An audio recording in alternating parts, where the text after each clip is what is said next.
Pas reagimit të televizionit Tuskana për problemin me gropat në qytetin e Kërçovës, u theksua se disa rrugë në lagje të ndryshme të qytetit ndodhen në gjendje të rënd, të mbushura me gropa të shumta, çka e vështirëson qarkullimin dhe shkakton dëmtime të konsiderueshme në automjetet që kalojnë çdo ditë nëpër to.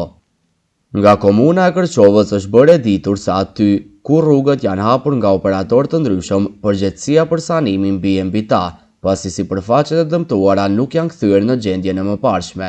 Sot është realizuar riparimi dhe asfaltimi i kanalit të hapur, i cili kishte qëndruar në atë gjendje për më shumë se 3 muaj. Në rrugën Metodia Stefanovski, midis Lidl dhe Kiperit, duke shkaktuar vështirësi për drejtuesit e automjeteve.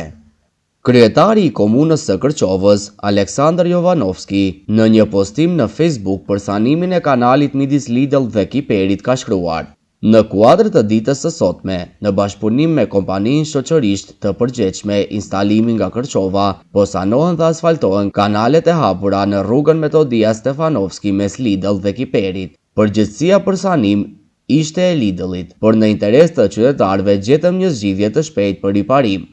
Vazhdojmë me ndershmëri dhe përgjegjësi", ka shkruar Jovanovski.